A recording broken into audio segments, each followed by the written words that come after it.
Cet ouvrage, par rapport à ce qu'on peut trouver dans la concurrence, regroupe un nombre de pages qui est finalement assez court, un grand nombre de notions, donc tout au programme des différents concours paramédicaux. Toutes ces notions sont traitées sous la forme d'une page de cours et d'une page de schéma, ou d'une seule page de schéma accompagnée des différentes légendes. Donc dans le but de traduire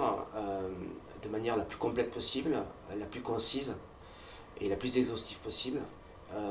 toutes ces notions donc, qui posent la plupart du temps de très nombreuses difficultés aux élèves qui préparent les concours paramédicaux. Le candidat doit pouvoir utiliser cet ouvrage d'une part tout au long de l'année, pendant que la préparation aux différents concours paramédicaux, mais également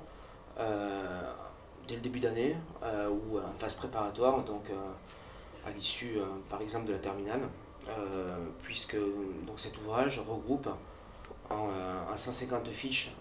visuelles, donc assorties de très nombreux schémas colorés, donc un grand nombre de notions qui sont toutes au programme, de la plus simple à la plus complète. Par exemple, dans la partie qui correspond à la génétique et aux anomalies chromosomiques, donc j'ai par exemple traité les deux types de trisomie 21 qui sont étudiés de manière très superficielle dans le cadre du programme de terminale S. Donc dans l'ouvrage, j'ai choisi d'illustrer les différents mécanismes d'erreur qui peuvent entraîner ce type d'anomalie lors de la formation des gamètes, lors de la formation des spermatozoïdes et des ovules, lors de la gamétogenèse. Voilà. Donc, alors que ce type d'information dans les ouvrages du terminal est la plupart du temps soit non traité, soit traité de manière très superficielle, sans schéma ou avec des schémas trop simples. Dans la partie traitant d'immunologie, j'ai par exemple choisi de traiter de manière distincte deux thèmes, donc, qui sont donc la restriction au CMH des futurs lymphocytes T et la sélection négative des futurs lymphocytes T. Donc ces deux chapitres sont traités de manière également très superficielle